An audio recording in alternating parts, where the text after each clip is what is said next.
Yeah, I only got in last night, and then I'm just there to see the awards tonight, I guess. The awards show, and then I'm out tomorrow morning. Oh, nice. I'm off to Atlanta. Oh, what are you doing in Atlanta? What are you shooting? Movie.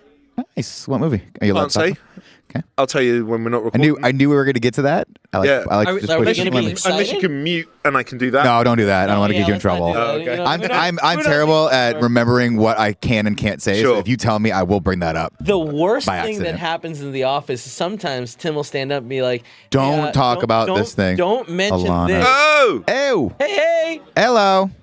And then it's just me and Nick are just fucked. Oh, okay. I won't tell you then. I'll tell you later. Would you like to have a seat and hang out with us for a little bit? Can we address the Elden Ring jacket that I love? That is amazing. Elden Ring map. Is it really? Yeah. You're so on trend right now, because everyone I know that's cool is wearing sort of like hunter clothing. You know, like clothing that would like match when you go hunting. Interesting. That's the thing, and that's what I thought you had on. I was like, Alana's going. She's gonna go shoot some deer later. I goddamn love to hunt. I love it. My God. Can't get enough. I came in here to say that I have to leave because I have a meeting. Okay. Rahul, would you like to come with me? You can stay. It's a while. I'll chill. Come with me. Yeah. Okay. I'll chill. I'll just get an Uber back. Came in here to get complimented about my jacket. It looks amazing. Thank you so much. It looks very Everyone's warm having as well. a Great time. Good to see you. Good catching up. Yeah. Glad we sorry. got a moment. I have to leave so fast. I would have. I won though. Oh, did you? Is that a spoiler? Yeah. Shit. I didn't. Anyone could have They won. don't even know what you were doing, so if we just stopped Great. talking. Now, granted, we only do Great. one game show, so it's not that hard. no, to It think wasn't about. that. It's not hard to think You about. fucked it up. It was the Mario Kart race. Yeah, that's it. It could have been anything. That's perfect. All right, bye. Bye. Fucking Nick. See, I can't keep a secret. I know. I don't have it in me. I You don't see have what it in me. happens? You see what happens? We're like, hey, Nick, don't say anything. Yeah, I'm glad I didn't tell you what film.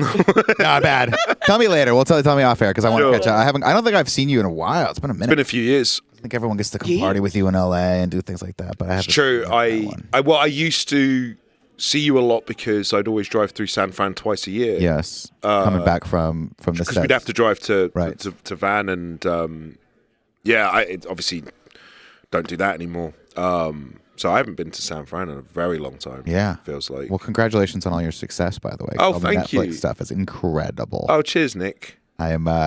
It's wild to be watching something that you're in and be like, he's really good. And then every single time you come on screen, I go, it's my buddy, right? To my wife. And she's It like, is I know, really- Nick. it is She really goes, I know, cool. Nick. Oh, thanks. I'm like, yeah. Well, you guys were there at the very beginning. Like Greg obviously mentioned, like I met Greg at Comic-Con in 2000 this year, 2014, 10 years ago this year.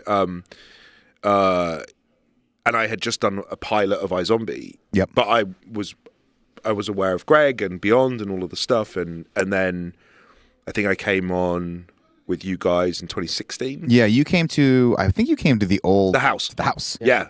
Greg and Colin's old Tim was house, saying I've been to all three. You have. You've Yeah. done the hat trick now. Yeah. You've Yeah, done yeah. podcasting This with is- us now at all three studios. Yeah, this place is incredible. This is a slight upgrade, I will say. It's a little bit of an upgrade. Mostly because we have air conditioning, if I'm being honest. That's probably the number. And two Which bathrooms. also wasn't like easy to sort out. We had challenges with setting it. We're still working on it. Yeah. No, we're good now. It makes a little bit of noise, but we're good. It sounds like a bong every once in a while, but who doesn't love a water bong every once in a while? Yeah, no, this place is gorgeous, honestly, and same like from that point when I just done like one season of iZombie and I was with you guys to like where I am today, obviously thanks to a lot of the Flanagan stuff and the games. No, I don't think we've ever caught up on this. How did you get linked up with Mike Flanagan? Like, how did that Audition. Was it just a straight up audition? Yeah. Apparently though, Because you lucked into. I mean, not lucked into. You're very I did luck. phenomenal and everything. No. There's You a lot of skilled into luck. it. No. But man, what a gift that keeps on giving. Fun Dude. series. I'm so like I on some level get to work with humans that I love every single day, and that's amazing. You get to do it on an elevated level, and then they bring the same people back. Yeah. It's wild, and that's that's like that doesn't happen. It's like that's like yours that series, and then what's the FX series that they do the anthology series where they bring American Horror Story, right? Yeah, Ryan Murphy. Which is cool, but like, is it just a shorthand now when you all come back? Oh yeah, I mean. I don't mean to turn this into an interview, by the way. No, it's all fascinated by your good. life. You know what, dude? I've not done press or interviews. Like, I didn't do anything for Usher because of the strikes. Right. Oh, right. I didn't do anything for Mass because I was on another show and they wouldn't let me do press. Wait, I didn't what were do you on anything after for Blind Mass? Manor.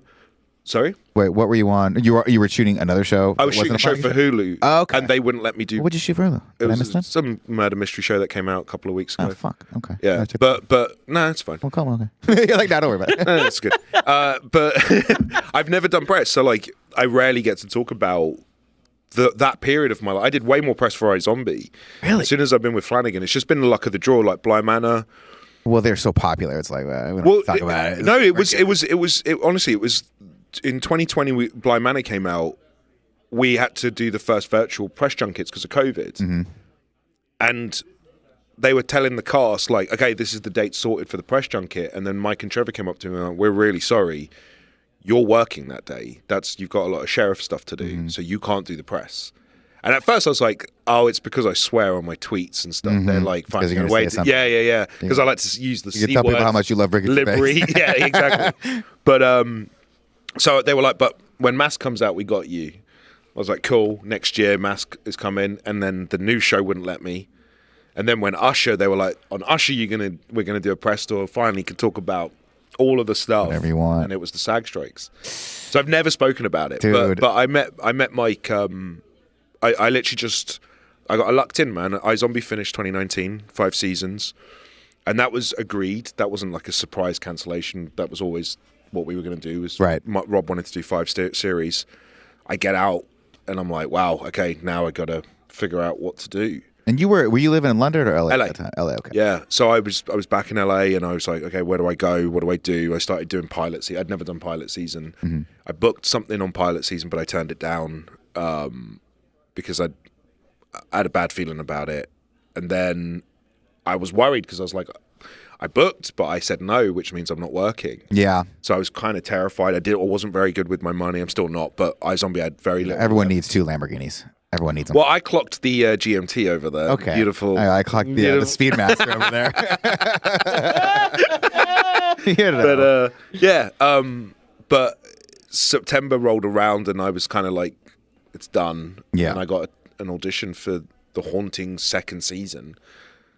Just put a tape with my mum. My mum read, funnily enough, with me because she was the only person I could get at that time. And within a week, they cast me in Bly Manor. And then day 1, working with Mike, I think we did second day actually. He looked me up and down and he was like, "How old do you think you can play?" And I was like, "What's going on?"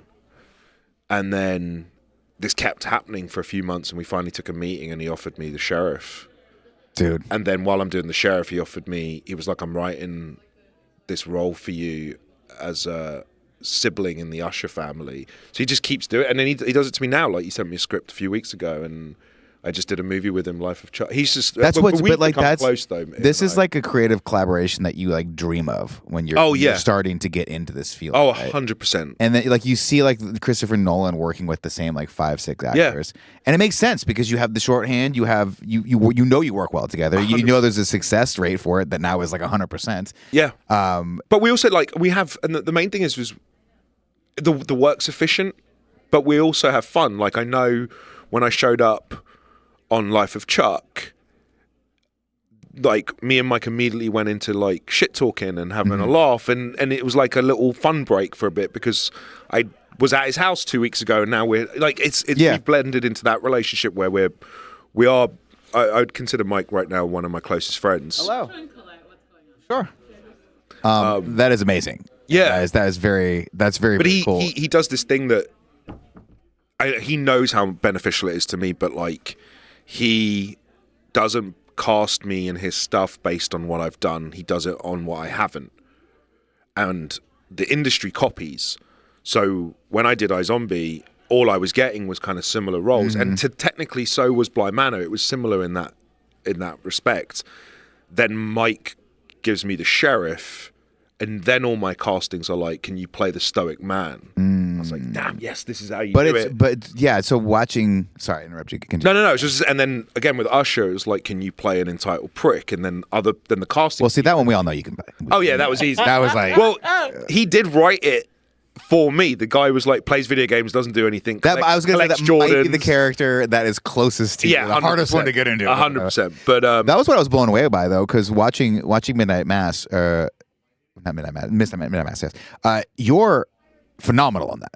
Oh, thanks. And that is a show that is very, very like builds tension like a lot of shows I have never seen before. And you carry it in a way that I was like, I knew you were talented, obviously, because you wouldn't hang out with us if you weren't.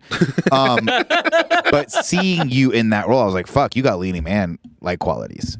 You can carry an entire series like that fairly easily, and that was a point of pride for me. It was definitely one where I was like, D, get in here, come check out Rahul. He's really good. And she was like, wow, he's sexy with that accent. Oh, thanks. And I was like, okay, get the fuck out of the screen. Don't talk to me anymore.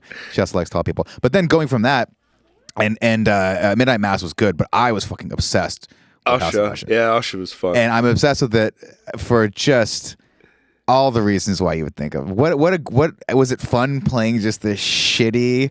No, actually you weren't. It wasn't that you were shitty, but it's like it's weird to have a character that's entitled, but then you also become sympathetic for that character. Yeah. Halfway through that episode, I'm like, oh, I hope this fucking.